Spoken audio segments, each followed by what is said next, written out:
So now let's understand whether some and no will form a complementary pair or not. Okay, so let's take an example. There are two statements, sum A is B and sum B is C. And there are two conclusions, sum A is a C and no A is a C. Okay, so now let's draw the statements. Sum A is B means I'll take a circle A, then I will take circle B. So we have connected them by using sum. Then sum of B is a C. Now understand, whenever he gives a sum B is a C, just draw whatever is given in the statement. He is talking about only B and C. Okay, if you do not have this A, how do you draw this B and C? Do not unnecessarily overlap the circles. Just draw whatever he has given. So he has given sum B is a C. I am going to draw one more circle which is nothing but C. Many of you definitely may ask, so why can't we connect A and C? C can come here also, right? Yes, it can come. But as of now, you just draw whatever he has asked, right? Now let's verify the conclusions. Sum A is C. Understand this difference is R. In syllogism, is R. They both are same. Whether you use it for singular or plural, it does not matter. Is and are nothing but confirmed cases. If at all he uses is and are, he is telling definitely. He is telling it for confirmed. If at all he uses can or possible, then it will come under possibility case. Is that point clear? So whenever he talks about is and are, it means that he is telling it for sure. Definitely it has to be. Okay. In conclusions, using these statements in the form of drawings, let us analyze whether these conclusions are right or not. Sum A is C. First conclusion. What is the meaning of it? Definitely some part of A is connected to C. Observe here. A is here. C is here. He is telling that definitely they have been connected. Do you think so? No, they are not connected. They may be connected, but not definitely. Observe here, this conclusion is not definitely right. This conclusion is false. Again, observe, this is not definitely false. There is a possibility, but what he is telling? He is telling it is definitely right. No, it is not. We are marking it wrong just because this conclusion is not definite. Is that clear? Now let's go with the second one. No A is a C. What is the meaning of it as we have understood? Now again observe, no A is a C.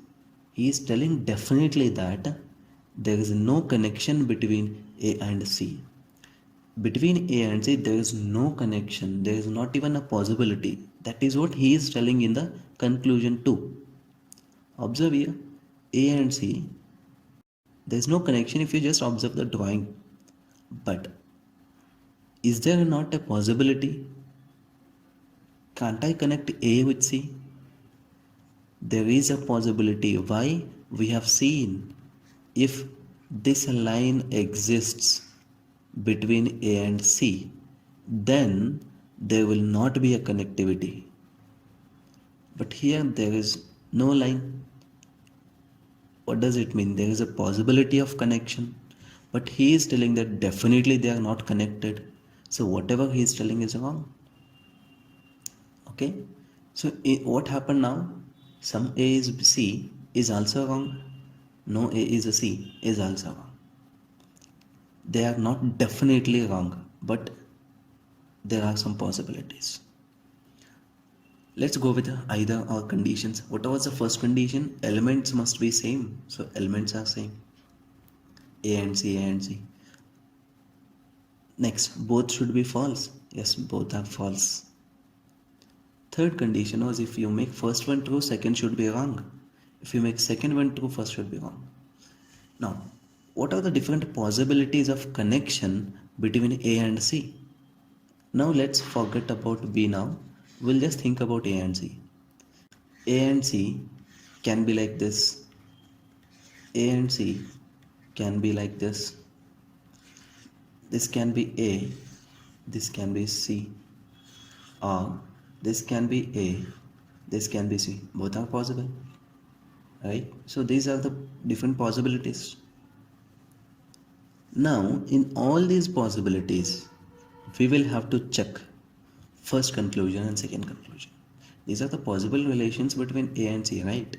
In this particular possibility, among these two conclusions, some A is a C and no A is a C. Only at this particular point of time, which conclusion is right?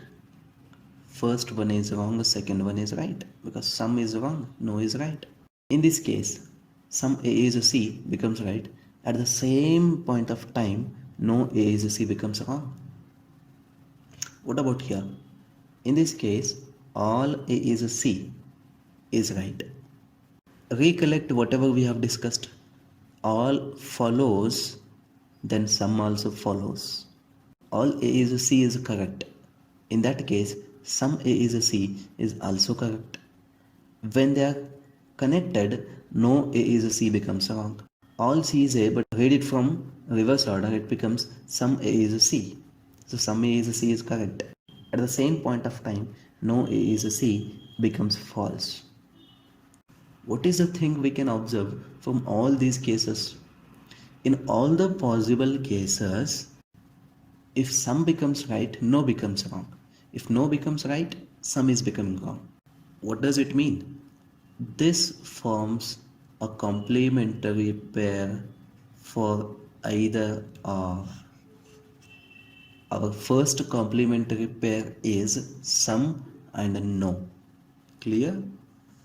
Okay, the next one is some A is B, some B is C. Same statements as that of here. But what is the conclusion? Some A is a C, no C is A. Some A is a C, no C is A. What has happened? Here we have A first, then a C. In the second conclusion, A first, then C. AC, AC. This is what is our arrangement. What has happened here?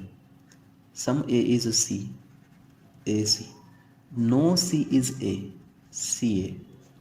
What is happening? The arrangement have been reversed, or we are getting elements in the opposite manner. We got to know that some and no will be complementary. Whether AC can become CA in case of some and no. How to analyze it? It is just simple. Can I tell some A is a C as some C is A? Definitely yes.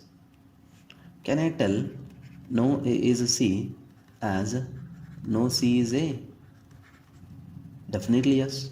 What does it mean? You can interchange the elements. AC, CA will also form complementary pair. Okay, what is the first thing we have understood? Some and no will form a complementary pair for either or case, even if the elements are in opposite manner. That is AC and CA. AC and CA will also form, AC and AC will form a complementary pair, and it will be either or. Okay, so now let's understand the next one.